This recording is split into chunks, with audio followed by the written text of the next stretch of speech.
Jemi rikthyer, diell, ka lezet. Po si diell, do të ishte mirë që të ishte edhe në ambasadën britanike, në fakt. Edhe duke na dhënë atë vizën, ti ikim të gjejmë edhe atje tek vendi tjetër, diell. Shpresoj shumë që të ketë diell në ato që do të thotë pikërisht miku ynë tashmë, Erion Vogli, i cili është konsulent vizash. Mirëmëngjes Erion. Mirëmëngjes Erion. Mirëmëngjes. Mirë se erdhe. Kënaqësi. Pra do të kemi ndryshime se kur bëhet fjalë për vizën të marrë nga ambasada britanike që ka shumë shqiptarë që presin me shumë mundësi, ka një interes të shtuar për të ditur se çfarë ndryshimesh ka dhe nëse vërtet nuk do të nevojitet më një pasaport fizike, por këto do të jenë elektronike? Po, Mbretëria e Bashkuar do të nxjerrë lajmin që me datë 25 shkurt do të kaloj sistemin e saj të emigracionit në mënyrë digjitale. Pasaporta do të thonë duhet të jetë si dokument udhëtimit, por viza nuk do jetë më siç sigur aplikuesit kanë marrë vizat turistike, i kanë marrë fizikisht të stampuara në pasaport. Por duke filluar nga data 25 shkurt, ata tani do të fillojnë që të marrin viza elektronike, që do të thotë e-viza. Nuk do ta kenë me të stampuar në pasaport, por do të duhet që të krijojnë një llogari tek poçta zyrtare e shtetit anglez, edhe nga aty domethënë do të aksesojnë vizën e tyre. E qartë, pra duhet krijohet llogaria, po në vetvete ky krijimi i llogarisë që bëhet. Edhe kjo viza elektronike e thjeshtëson procesin, e bën më të besueshëm, e bën më të lehtë për të marrë si vizë, apo asgjë nuk ndikon, thjesht kalon elektronikisht. Domethënë gjitha kriteret dhe gjitha proceset që kanë qenë përpara nuk është se ndryshojnë, thjesht ndryshon formati i cili i jepet viza. Domethënë kriteret për të pranuar një aplikues nuk është se të lehtësohen apo të vështirësohen, do të jenë të njëjta si kanë qenë më përpara. Por çfarë ndryshon është që jepet viza. E qartë. Po. Pra, ti po thua që nuk ka për të ndryshuar, thjesht ndryshon nga ana elektronike kjo gjë. Po, ndryshon nga ana elektronike sepse Mbretëria e Bashkuar do ta bëjë procesin e vizave më të lehtë domethënë për të udhëtuar dhe jo të lehtësoj kriteret. Ndërkohë, me kalimin e viteve, a ndryshon interesi i shqiptarëve për një vizë në Mbretërinë e Bashkuar, pra? Domethënë interesi për pjesën e vizave në Mbretërinë e Bashkuar ka qenë gjithmonë konstant, sepse ka shumë njerëz që paktën për Shqipëri, ka njerëz që kanë po. Pra nuk është rritur, është konstant, po thua. Është konstant, po, është konstant. Kur flasim që është konstant, janë numra të konsiderueshëm, numra të mëdhenj, janë le të themi njerëz që kanë të afërmit e tyre në Mbretërinë e Bashkuar, apo janë edhe turistë të rastësishëm që thjesht duan të ikin ta vizitojnë? Shumica personave janë njerëz që kanë të afërm në Mbretërinë e Bashkuar, por po ashtu ka edhe turistë që pëlqejnë për shembull të vizitojnë Londrën ose qytete të tjera shtetit anglez. E qartë. Aktualisht si është balanca, Erion? Pra, balanca e njerëzve të cilët aplikojnë dhe balanca e njerëzve të cilët e fitojnë vizën. Është një balancë më shumë refuzimesh apo një balancë më shumë drejt të dhënit të vizës? Kjo bëren nga situata e personit, se domethënë ka shumë aplikues, por normalisht që gjithëve nuk mund të jepet viza, vetëm personave domethënë që plotësojnë kriteret. Kriteret janë në ideja që të jesh stabil në vendin tënd, edhe të largohesh nga shteti anglez në momentin që përfundon vizitën tënde ose atë pjesën e udhimit ose turizmit tënd. Dhe kjo është e rëndësishme domethënë për pjesën e vizave që ka shumë aplikues për këtë lloj refuzime. Ideja është që situata çdo aplikuesi prezantohet në mënyrë më të mirëfundshme, t'u shpjeguar edhe dokumentat. Ne që të listojmë një sër faktorësh ose se çfarë duhet për të pasur një vizë për t'u drejtuar tek ambasada britanike në mënyrë për t'ju dhënë një informacion shtesë dhe për ta përforcuar atë se çfarë ka qenë me vitet. Çfarë duhet? Domethënë kriteret kryesore të një personi që kërkon një vizë për në shtetin anglez është që duhet të jetë në marrëdhënie ose duhet të jetë stabilitet. Stabilitet do të thotë që ose ke familjar në vendin tënd që i ke si arsye për të kthyer, ose ke punën, ose ke gjëra në brendësinë tënde, ose gjëra ndryshme, domethënë gjithçka që mund të quhet një arsye. Pra duhet kesh një arsye për të rikthyer në vendin tënd. Këtë po thua. Po. Okej. Është kriteri kryesor, domethënë arsye për të kthyer në vendin. Arsyeja më e rëndësishme, të paktën ti si konsulent, çfarë shesi arsyen më të rëndësishme për të kthyer në vend që e shen në këtë rast ambasada tek një individ? Punën apo familjen? Kush është gjëja më e rëndësishme të paktën që ata shohin? Anën monetare për ata ardhurat e tua apo faktin që ti mund të kesh prindrit ose një familje të ndërtuar? Në bazë të eksperiencës tonë, domethënë qindra rasteve që kena po, edhe rastet e fundit, gjëja më e rëndësishme që mund të jetë është stabiliteti financiar, që do të thotë puna edhe të ardhurat financiare. Domethënë nëse je stabil me punë, ke të ardhurat financiare, normalisht një oficer kur shikon që është ndane, domethënë nuk është se mund të krijojë dyshim që ti do të qëndrosh në Angli apo do shkosh në atje të punosh apo diçka e tillë. Po, ndërkohë faktorët e tjerë që duhet të jenë plotësues, le të themi, për të shkuar në Angli? Faktorët tjerë plotësues mund të jetë domethënë demonstrimi që keni pjesëtar të familjes në vendin tuaj, për shembull në Shqipëri nëse jeni me prindërit, keni vëlla, motër e tjerë, dhe do të domethënë në pronësinë tuaj që mund të jenë makina, prona, gjëra nga më të ndryshme, domethënë ideja është që sa më shumë lidhje të kesh me vendin tënd, nëse demonstron sakt edhe nëpërmjet dokumentave që do të dorëzohen tek shteti anglez, është një ndër kriteret kryesore për me marrë aprovimin. Dhe gjatë aplikimit çfarë nevojitet kryesisht?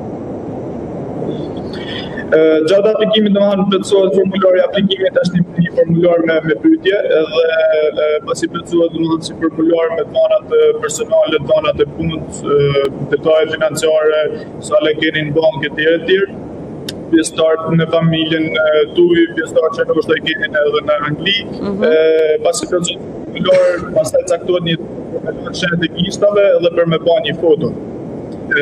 Pasi bëhet edhe këtë domethënë merret si përgjigje zakonisht brenda 15 ditë punët, edhe tashmë me ligjin e ri vizat nuk do jenë më të stampuara, por përgjigjen do të marrin elektronikisht dhe vizat do të jenë aksesueshme elektronikisht. Po, cila është kohëzgjatja e një vize?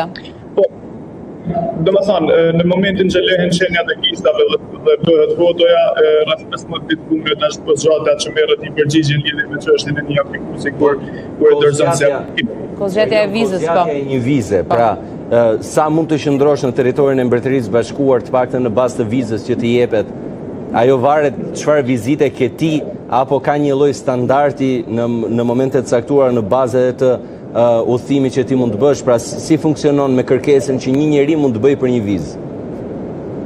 Po, domethënë zakonisht kur aplikuesit e kanë për herë të parë viza është 6 mujore, që do të thotë mund të qëndrojë deri në 6 muaj domethënë në shtetin anglez, por varet sipas nevojës të personit që kërkon vizën. Nëse ka për një udhtim turistik ose 2 javë mund ta përdorë vetëm për ato. Po zakonisht viza jepet 6 mujore fillimisht, dhe ka bashkë persona që duan ta rinovojnë si vizën, domethënë që duan të bëjnë udhime më të shpeshta në shtetin anglez dhe rinovojnë ka vizën 2 vjeçare, pastaj merret 6 muaj. A ka 2 vjeçare pastaj ka Po, pastaj rinovohet. A ka viza të ndara që janë viza studentore, viza turistike? Po, ka disa lloje të ndryshme vize, viza studentore, viza pune, viza turistike, ka disa lloje të ndryshme vizash. Viza studentore, çfarë kriteresh ka të paktën për një student? Duhet provuar se ku po ikën si shkollë, pra cilat janë kriteret bazë? Për gjithë studentët që se kjo është dhe një periudhë që gjithë mendojnë edhe të ardhmen e tyre se ku do ta zhvillojnë, Po, për viza studentore domethënë kriteri kryesor është që ti demonstroj që je një student edhe qëllimi jot është të studiosh me të vërtetë në Angli dhe nuk ke qëllim tjetër për posa asaj. Kriter mund të jetë pjesa e notave, domethënë që të jetë të mira edhe në varësi të kursit ose degës që do të vazhdosh. Se nëse të kërkon me nivel shumë të arsimit, ti mund të shkosh me një mesatare të ulët, normalisht. Edhe kërkojnë shumë të nota. Po, e qartë. Po, se s'po të dëgjoja tani, Erion, prandaj. Po thoja? Edhe pjesa financave, po thoja, normalisht që duhet të në stabilitet financiar, sepse ideja që mos i bëhesh barë shtetit anglez. Sa lek duhet të kesh me vete për shembull? Sa duhet të deklarosh ndoshta për vizë? Nuk është se ka një shumë caktuar, se sa lek duhet të deklarosh, por minimumi, po flasim për minimumin, jo për maksimumin.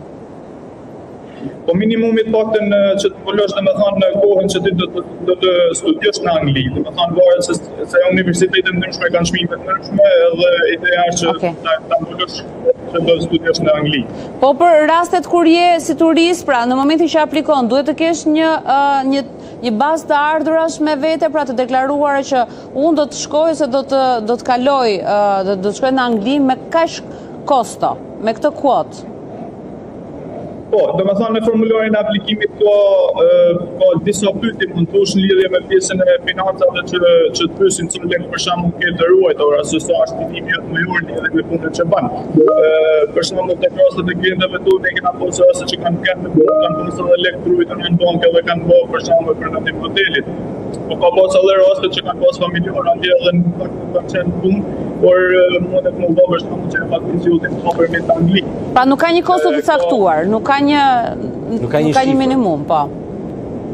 Jo, nuk ka një kosto të caktuar, por e rëndësishme është domethënë të theksohet fakti që kostoja e udhimit të jetë logjikshme me datat e udhimit që e qartë. Tani të bëj një pyetje tjetër, një nga këto që besoj kanë interes tek shqiptarët. Nëse dikush ka shkuar ilegalisht në Angli, ka mbërritur në Shqipëri në mënyra të ndryshme dhe nga shtetet e tjera, a mundet ai që të aplikoj për të shkuar sërish në Angli, po këtë herë duke aplikuar për vizë? Po, domethënë si aplikim mund ta bëj, por ideja është që të shpjegohet situata e tij, domethënë të shpjegohet sepse në çfarë të aplikimit ideja që s'ke herë në Angli ose nuk ose ke raport e jote që ka aplikon ato po viziton Anglin, atyre mund të dalin sistem dhe mund të krijojë problem kjo gjë. Pra s'duhet të kesh figuruar, po thua. Po, të pjesa e sistemit domethënë sikurse emri i tyre del në sistem mund të jetë problem për refuzim gjithmonë nëse se ke deklaruar në formularin e aplikimit fillimisht. E qartë. Pra nuk duhet të ketë një deklarim. Unë mendoj që ka një interes gjithë kohës në lidhje me momente të tilla, por të pyesim pak edhe avokatin Naim Hasani se si është kjo situatë dhe ky rast. Mirëmëngjes, mirë se erdhët. Mirëmëngjes, faleminderit për ftesën. Ju përshëndes nga Londra. Përshëndesim edhe ne ty. Përpos faktit që duket një interes gjatë gjithë kohës, pra Konstanci sta edhe Erioni, intereset të shqiptarëve në lidhje me vajtjen në Angli. E shihni ju këtë gjë? Padyshim ka gjithmonë interes për qytetarët shqiptar për të udhëtuar drejt Britanisë dhe shpresoj dhe besoj që të ketë gjithnjë interes në rritje për qytetarët britanik për të vizituar Shqipërinë, për ta parë Shqipërinë sa një vend i bukur me mrekulli, me pamje, një natyrë të jashtëzakonshme që ka dhe shpresoj që interesi të jetë ndërsjellët.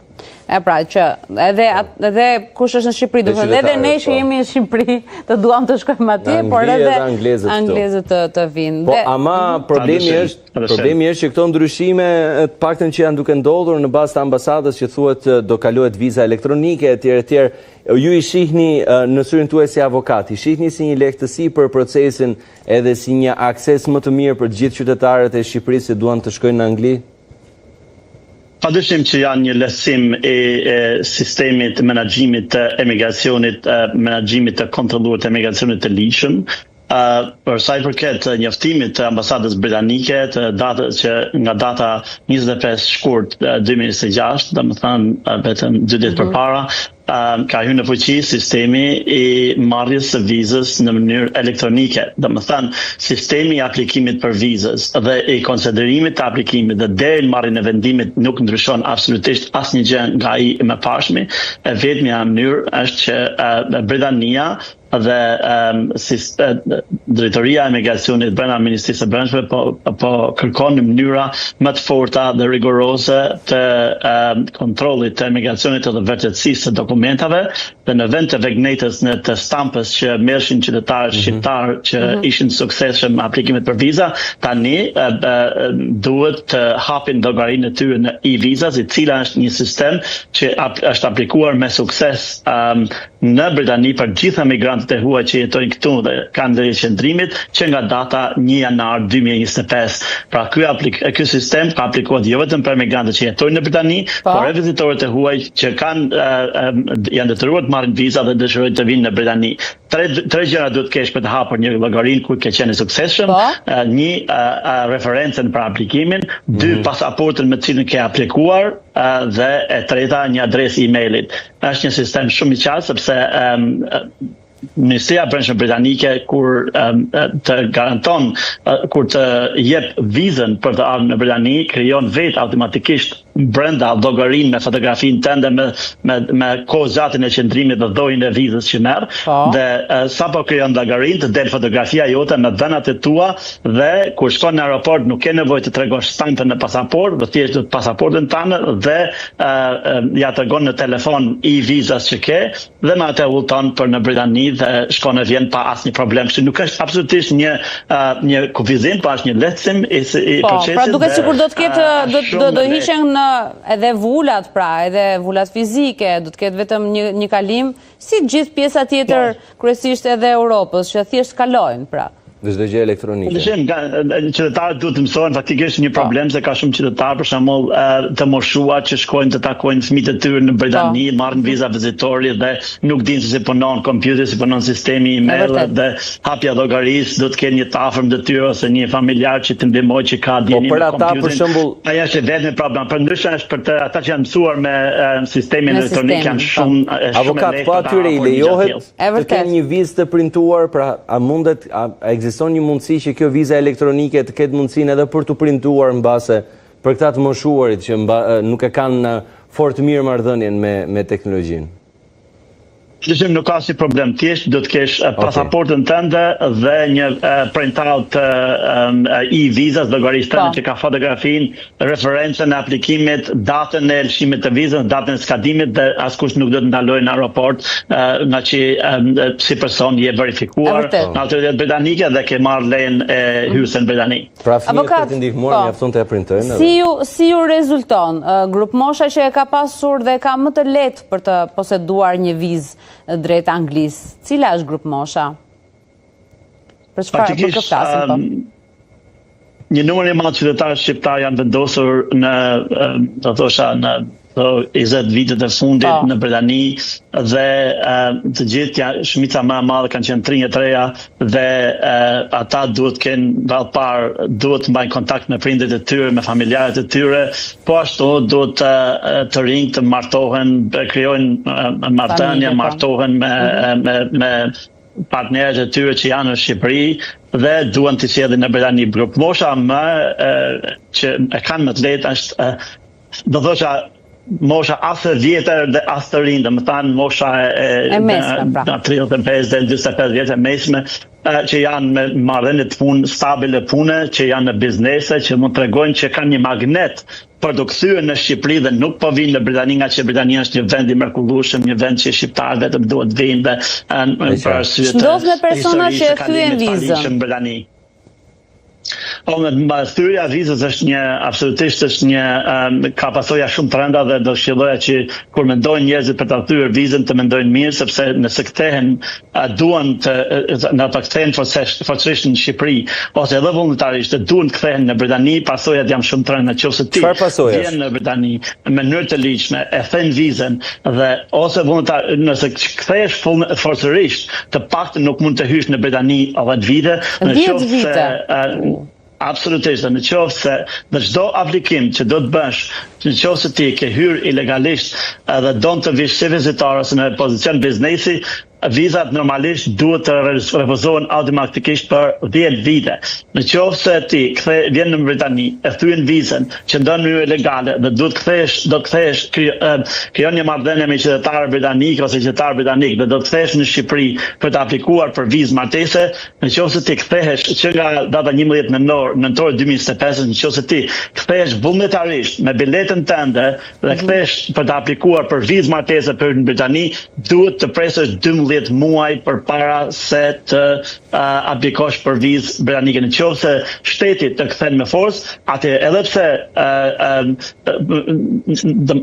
pse ti kthehesh për të martuar, pengesa është shumë e madhe, është paktën minimumi 2 vite, për 10 ditë A kthehet në një precedent për vizë martese. A kthehet në një precedent kjo gjë edhe për shtetet tjera europiane, pra bëhesh ti një lloj karremi për të vëzhguar më shumë edhe nga shtetet tjera europiane, duke qenë se ti e ke thyer një vizë për në Mbretërinë e Bashkuar, ke marrë një ekspuls mbase nga Mbretëria e Bashkuar. Do thosha 2 shtetet që janë më të lidhura më të ngushtë për sistemin e konsiderimit vizave janë Britania dhe Shtetet e Bashkuara të Amerikës. Nëse ti ke marrë një vizë në Britani, Shtetet e Bashkuara të Amerikës dhe konsiderojnë kontrollin e autoriteteve britanike shumë rigoroz, dhe mund ta kesh më të lehtë për marrë një vizë në Shtetet e Bashkuara të Amerikës, por dhe anasjellta nëse ti ke marrë një vizë në Shtetet e Bashkuara të Amerikës dhe dëshiron të aplikosh për vizë në Britani, atëherë autoritetet britanike mund ta shikojnë në mënyrë më të favorshme për arsye sepse ke plotësuar kriterje shumë rigoroze për sa përket të dy vendeve. Për sa i përket vendet Bashkimit Evropian, Britania ka dalë nga Bashkimi Evropian, sistemi i emigracionit evropian dhe nuk ka as pak lidhje me mënyrën se si operon sistemi i emigracionit në gjithë Bashkimin Evropian. E qartë. Munduam të qartësojmë ditën e sotme diçka në lidhje me këtë interes të shtuar të shqiptarëve kryesisht drejt Anglisë, kështu unë besoj Nëse më lejoni do të thosha edhe për sistemin autorizimit elektronik për qytetarët e Bashkimit Evropian, që nga data 25 shkurt, pra çdo qytetar i Bashkimit Evropian që dëshiron të udhtojë në Britani duhet të aplikojë për autorizim elektronik për hyrje në Britani dhe kushton 16 pound, por patën nuk mund të hysh në Britani se duhet të marrësh autorizim të mëparshëm nga autoritetet britanike edhe pse je qytetar i Bashkimit Evropian. Dhe ku e marrim? Bukur. Është online në sistemi ETA, është sistemi online, paguën 16 pound, duhet marrin verifikim para qytetarët e Bashkimit Evropian. Mund ta themi adresën si e gjejmë online? eta.gov.uk. eta.gov.uk, pra kjo është adresa tek e cila gjendet online. Po i gjithë procesi i aplikimit të vizës, sa kushton pra të gjitha hallkat?